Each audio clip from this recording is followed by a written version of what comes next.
নমস্কার দর্শক বন্ধুরা, দশভুজা মা ব্লগসে আপনাদের সবাইকে স্বাগত। আজ আপনাদের জন্য নিয়ে এসেছি ইতু পুজো সম্বন্ধে কিছু নিয়মাবলী এবং ব্রত কথা। 2025 সালে ইতু পুজো শুরু হয় কার্তিক সংক্রান্তিতে, অর্থাৎ 16ই নভেম্বর 2025 তারিখে। দিনটি হচ্ছে রবিবার এবং চলবে পুরো অগ্রহায়ণ মাস জুড়ে। প্রতি রবিবার এই ব্রত পালন করা হয়। ইতু পুজোর সমাপ্তি হবে অগ্রহায়ণ সংক্রান্তিতে, যা 16ই ডিসেম্বর 2025, দিনটি মঙ্গলবার। এদিন পুকুর বা নদীতে ইতু বিসর্জন দেওয়া হয়। ইতু পুজো মূলত মহিলাদের ব্রত, যা শস্যের উন্নতি, সংসারের মঙ্গল এবং সৌভাগ্যের জন্য করা হয়। একটি মাটির পাত্রে মাটি নিয়ে তাতে কচু, কলমিলতা, আখ, শুষ্নি, ধান, পাঁচকলাই ইত্যাদি গাছ এবং বীজ বপন করা হয় এবং তা থেকে প্রতি রবিবার শুদ্ধ বস্ত্রে জল দেবার মাধ্যমে পূজা চালনা করা হয়। পূজার সময় ব্রাহ্মণকে নৈবেদ্য দেওয়া ও ব্রতকথা শোনানো হয়। ব্রতকথাটি ভক্তিকে বাড়িয়ে তোলে এবং আর্থিক উন্নতি, সংসারের শ্রীবৃদ্ধি সাধন। অর্থাৎ এই পুজো হলো সূর্য দেবতার প্রতি ঋণজ্ঞতা এবং শস্য বৃদ্ধি কামনার এক প্রাচীন লোক উৎসব। অষ্টচাল অষ্টদুব্য কলস পাত্রে ধুয়ে, শোনো রে ইতুর কথা এক মন প্রাণ হয়ে। ইতু দেন বর, ধনে ধান্যে দৌত্রে পৌত্রে বাড়ুক তার ঘর। আসুন শুনে নি ইতুর ব্রত কথা। এক দেশে এক গরিব বামুন ও বামনি বাস করত। তাদের উম্ন আর ঝুম্ন নামে দুটি মেয়ে ছিল। একদিন বামুনের পিঠে খাবার ইচ্ছে হলো। বামনি বলল, কোথায় চাল, গুড়, নারকেল? পিঠে হবে কি করে? বামুন তখন ভিক্ষে করতে বেরোলো। ভিক্ষে করে পিঠের সব জোগাড় করে নিয়ে এলো। বামনি তখন রাত্রে পিঠে করতে বসলো। ওদিকে বামুন একটা দড়ি নিয়ে আনাচে কানাচে বসলো। একবার ছ্যাঁক করে শব্দ হয় আর বামুন এক একটা করে গেরো দেয়। এমনি করে বসে বামুন পিঠে গুনতে লাগলো। এদিকে খানিক রাত্রে পিঠের শব্দে উম্ন উঠে মাকে জিজ্ঞাসা করলে, কি ভাজছিস মা, আমায় একখানা দে। মা বলল, ওরে, ও খেতে নেই মা, ও খেলে তোর বাবা তোকে বনবাস দেবে। মেয়ে শুনলো না, আবদার করতে লাগলো। বামনি কি আর করবে, একটা পিঠে দিল, দিয়ে বলল, যা খেয়ে গিয়ে শুয়ে পড়। তারপর খানিক রাত্রে ঝুমনো উঠে বলল, মা কি ভাজছিস, দে না মা। মা বলল, ও খেতে নেই মা, ও খেলে তোদের বাবা তোদের বনবাস দেবে। ঝুমনো বলল, দিয়ে না মা, একখানা খাই। মা তখন আর কি করে, একখানা দিয়ে বলল, যাও হাত মুখ মুছে বিছানায় শুয়ে পড়ো। তারপর বামুন সকাল হতেই জপ টপ না করেই, মুখ হাত পা না ধুয়েই একখানা আঙুট কলাপাতা কেটে এনে বলল, এই বামনি পিঠে দে। বামনি তাড়াতাড়ি সমস্ত পিঠে এনে দিল। বামুন একটি করে পিঠে খায় আর একটা করে দড়ির গেরো খোলে। এমনি করে খেতে খেতে দুটো পিঠে কম পড়ল। তাই না দেখে বামুন অমনি রেগে গিয়ে বামনিকে বলল, দুখানা পিঠে বুঝি দুটো মেয়েকে খাইয়েছিস তাই না? দাঁড়া, ওদের আজ বনবাসে দিয়ে আসবো। পরদিন সকালে বামুন উম্ন আর ঝুমনোকে ডেকে বলল, চল মা, তোদের পিসির বাড়ি দিয়ে যাই। মেয়েরা বলল, সে কি বাবা, পিসি আবার কোথায় আছে আমাদের? বামুন বলল, আরে আছে রে, চল না। ভয় বামনি চুপ করে বসে কাঁদতে লাগলো, কিছুই বলতে পারলো না। বামুন মেয়ে দুটোকে নিয়ে বনের ভেতর দিয়ে যেতে লাগলো। মেয়েরা বলল, আর কত দূর আছে বাবা, আর যে হাঁটতে পারছি না। বামুন বলল, এই তো এসে পড়লুম মা, তোরা একটুখানি আমার কোলে মাথা রেখে শুয়ে জিরিয়ে নে, তারপর যাস। মেয়ে দুটি বাপের কোলে শুতেই দুজনেই ঘুমিয়ে পড়ল। বামুন অমনি তাদের মাথা দুটো দুটো ইটের ওপরে রেখে চারিদিকে আলতা গুলে শাঁখের ঘুঁটি ছড়িয়ে চলে গেল। খানিক পরে বাঘ ভালুকের চিৎকারে মেয়ে দুটোর ঘুম ভেঙে গেল। তারা উঠে বাপকে দেখতে পেল না। উম্ন বললে, বাবাকে বাঘে খেয়ে গেছে দেখছিস না? ঝুমন ছোট হলেও বেশ বুদ্ধি ছিল মাথায়। সে বলল, দূর, বাবাকে বাঘে খাতেই পারে না। সেই কাল রাত্রে আমরা পিঠে খেয়েছিল, বাবা আমাদের ওই জন্য বনবাসে দিয়ে গেল। আর বাবা ওসব আলতা গুলে ছড়িয়ে গেছে, ওসব হাড় রক্ত নয়। বাবাকে যদি বাঘে খেত তাহলে কি আর বাঘ আমাদের এখানে রেখে যেত, নাকি ইটের ওপর মাথা দিয়ে শুইয়ে যেত? তখন দুই বোনে কি করবে কিছু ভেবে পেল না। ওদিকে বাঘ সিংহী চিৎকার করছে, তাই শুনে তাদের ভারী ভয় হলো। তারা একটা বট গাছের কাছে গিয়ে বলল, হে বটবৃক্ষ, আমাদের 10 মাস 10 দিন গর্ভে স্থান দিয়েছিলেন আমার মা, তুমি আজ রাত্রির মতো স্থান দাও।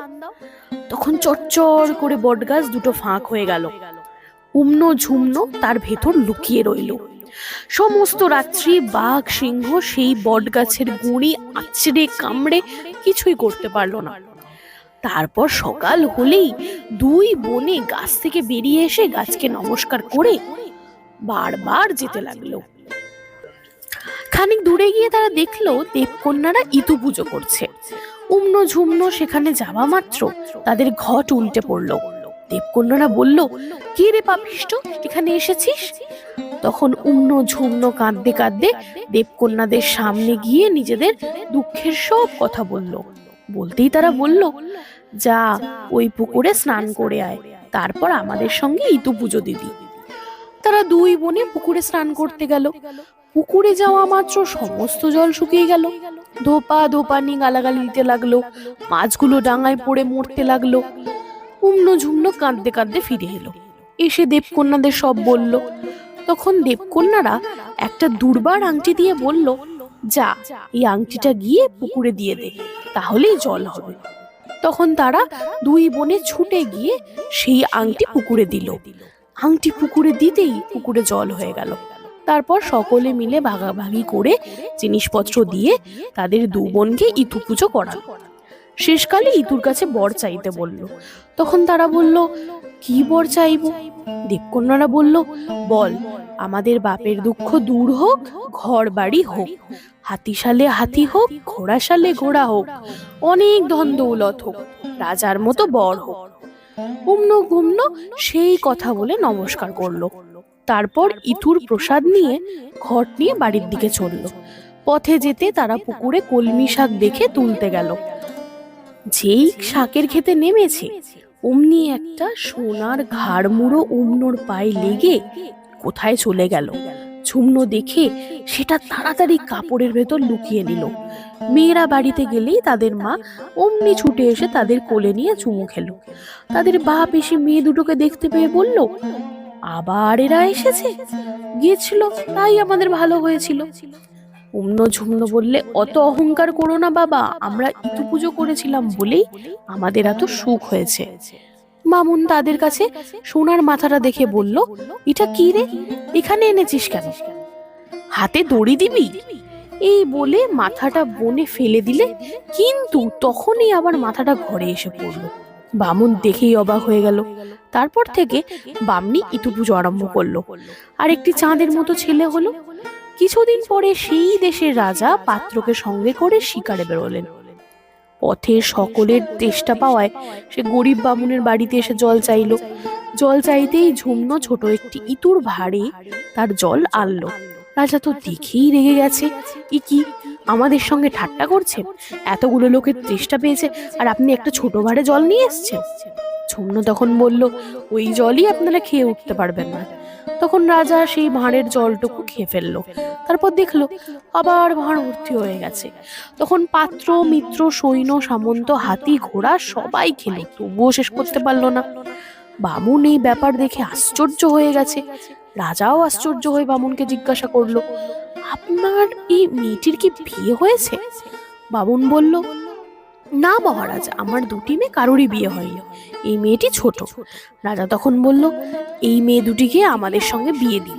বামুন তো আহ্লাদে আটখানা, রাজা আর পাত্র আমার জামাই হবে, এ কি কম ভাগ্যের কথা।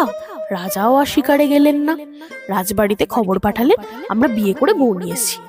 এদিকে বামুন বিয়ে সব জোগাড় করতে লাগলো। তারপর সেই দিন রাত্রে খুব ঘটা করে উমনোর সঙ্গে রাজার আর ঝুমনোর সঙ্গে পাত্রের বিয়ে দিল। দুই বোনেই খুব সুন্দর ছিল, রাজা আর পাত্র দুজনেই খুব সন্তুষ্ট হলেন। পরদিন উমনো ঝুমনো শ্বশুর বাড়ি যাবে। বাপ বলল, হ্যাঁ মা, তোদের কি চাই বল।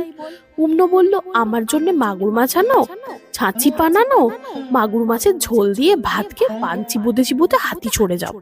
ঝুমনো বলল, বাবা, আজ অগ্রহায়ণ মাসের রবিবারে কলা পাটালি ফলমূল যা পাবে নিয়ে আসবে, ইতু পুজো করে নিরামিষ খেয়ে ঘট নিয়ে হাতিতে উঠবো। বাপ তাই জোগাড় করে দিল। মেয়েরাও যে যার খাওয়া দাওয়া করে পালকিতে চড়লো। তারপর দুদিক দিয়ে রথ চললো। উমনো যে পথ দিয়ে যায় সেই পথে লোক মরতে লাগলো, ঘরে আগুন লাগতে লাগলো, চুরি ডাকাতি হতে লাগলো। আর ঝুমনো যে দিক দিয়ে যায় সেই দিকে বিয়ে পৈতে ভাত এই সব হতে লাগলো। তারপর রাজার মা বউ বরণ করে তুলবে বলে সোনার পিঁড়ি সোনার বরণডালা নিয়ে দাঁড়িয়ে রইল। বউ এসে পিঁড়িতে দাঁড়াতেই পিঁড়ি লোহা হয়ে গেল, বরণডালা কপালে ঠেকাতেই লোহার হয়ে গেল। শাশুড়ি অমনি বউয়ের গালে ঠোনা মেরে বউ তুললে।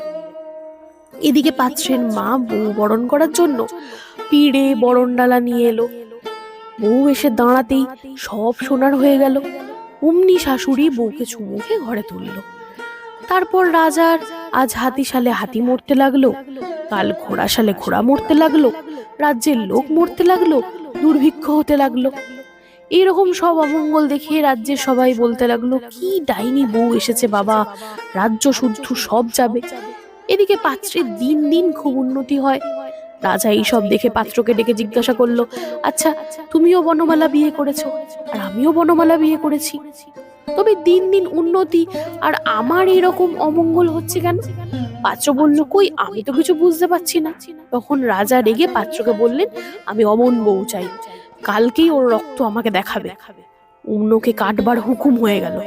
কোটাল উমনোকে ঝুমনোর বাড়ির দৌড়ে ছেড়ে দিয়ে একটা কুকুর কেটে রাজাকে রক্ত দেখালো। উমনো তখন ঝুমনোর কাছে বাড়ির ভেতরে গেল। ঝুমনো আদর করে দিদিকে বসালো, বসিয়ে আসবার কারণ জিজ্ঞাসা করলো। অন্য সব কথা বলল।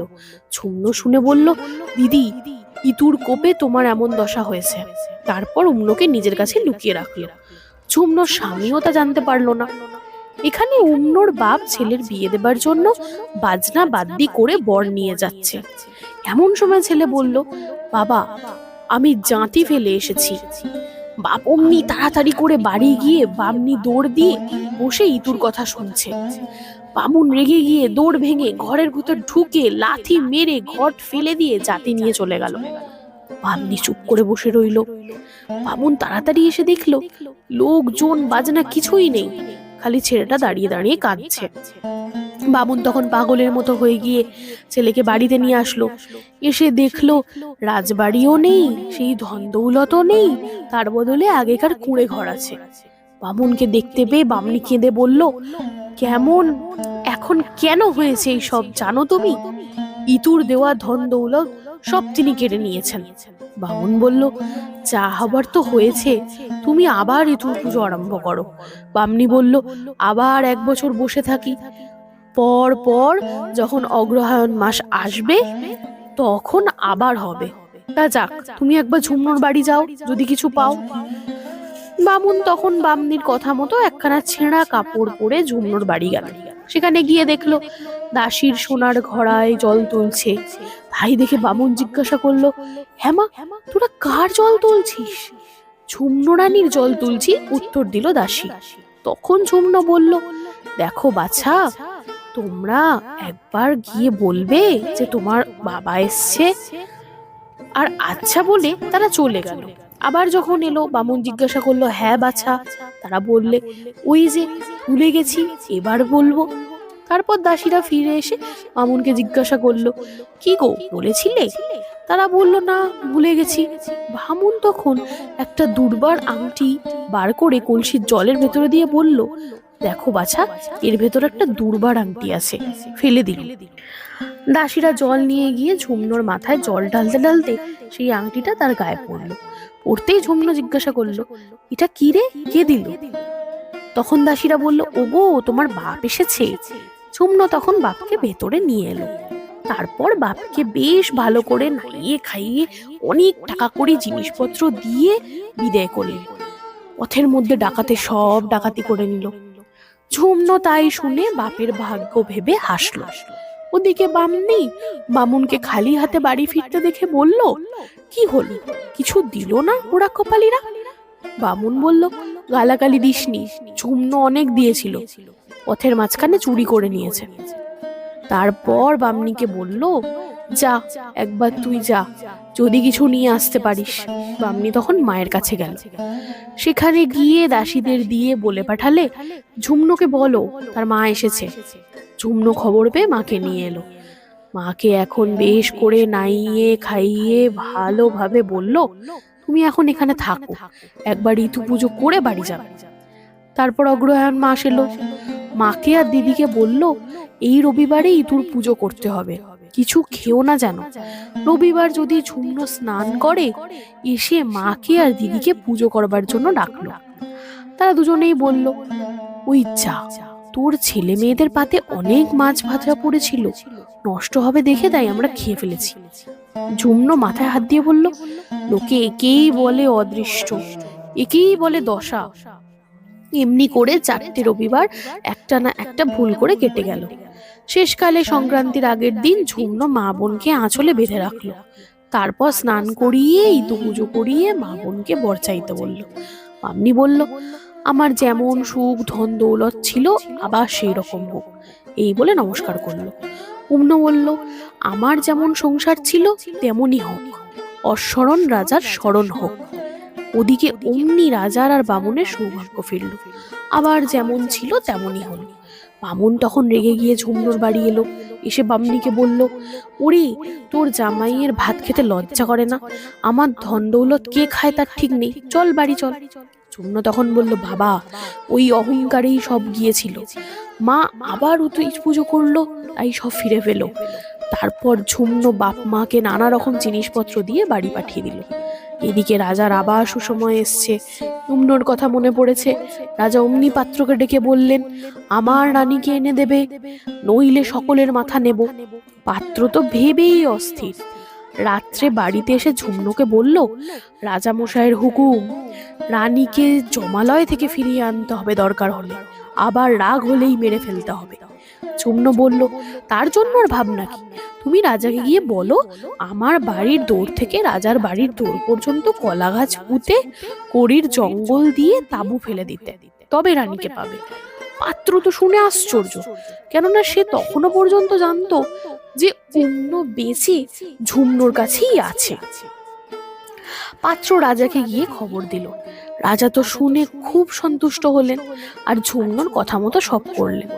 তারপর ঝুমনো বেশ ভালো করে উমনোকে সাজিয়ে গুছিয়ে পাঠিয়ে দিল। উমনো সকলকে প্রণাম ও আশীর্বাদ করে যাত্রা করল। পথে যেতে যেতে দুর্বা গাছের শেকড় লেগে উমনোর পা কেটে গেল। রাজা তো দেখে রেগে বললেন, 18 হাড়ির মাথা আর তাদের বুড়ি মায়ের চোখ দুটো নিয়ে আয়। অনুচরেরা তাই করলো। রাজা রানী হাত ধরে ধরে নিয়ে গেলেন। দিন কতক পরে মহারাজের বাপের শ্রাদ্ধ, রাজ্যশুদ্ধ লোকের নিমন্ত্রণ হয়েছে, 3 দুঃখী কেউ উপসী নেই। এমন সময় উমনোর মনে পড়ল, আজকে ইতু পুজো, কেউ উপসী নেই, কাকে নিয়ে কথা শুনবে? রাজা বললেন, সেই হারিণী এখনো কিছু খায়নি, তাকে নিয়ে কথা শোন। উমনু তখন অন্ধ হারিণীকে আনিয়ে নিলেন। হারিণীকে এসেই কাঁদতে কাঁদতে বলল, সর্বনাশ, একবার এসে রাজার সর্বস্ব খেয়েছে, এবার এসেই আমার 2টি চোখ আর আমার 18 ছেলের মাথা খেয়েছে, তাতেও কি তোমাদের খিদে মেটেনি? এবার বুঝি আমায় খাবে? উমনু কাঁদতে কাঁদতে বলল, না মা, আর কিছু করবো না, এসো আমরা ইতুর ব্রত করি, তাহলেই তোমার সব। এই বলে উমনু তাকে নিজের হাতে স্নান করিয়ে নতুন কাপড় পরিয়ে ইতুর কথা শুনতে বসলো। কথা শেষ হলে অন্য হারিনি বলল, বর চেয়ে নে মা, যেন তোর আবার সব হয়। হারিনিও তাই চাইলে। দেখতে দেখতে হারিনির 2 চোখ হলো। রানী তখন 1 গামলা ভাত তরকারি দিয়ে বলল, যা মা, এগুলো নিয়ে বাড়ি যা, তোর ছেলেদের খেতে দে। হারিনি চিৎকার করে কাঁদতে কাঁদতে বলল, তাদের যে রাজামশাই মেরে ফেলেছে। অন্য বলল, যা না, তোর বাড়ি গিয়ে দেখ, যা, সবাই বেঁচে আছে, কেউ মরেনি। হারি তখন তাড়াতাড়ি বাড়ি যেতেই ছেলেরা এসে খাবার চাইল। হারিনি তো আশ্চর্য হয়ে গেল। তারপর দিন হারিনি সকাল সকাল উঠে রাজবাড়ি ঝাড় দিচ্ছে। এমন সময় রাজা এসে জিজ্ঞাসা করলেন, তোর চোখ হলো কি করে, তুই তো সুন্দরী হলি কি করে? হারিনি বলল, রানীমা কি ব্রত করে আমাকে 18 ছেলেকে আর আমার চোখ দুটি ফিরিয়ে দিয়েছেন। রাজা তো শুনে আশ্চর্য হয়ে গেল। বাড়িতে গিয়ে রানীকে জিজ্ঞাসা করলো, তুমি যদি এমন ব্রত জানো তাহলে চলো, আমরা স্বর্গে যাই। এই বলে রাজা ছেলে মেয়েদের বিয়ে দিলেন।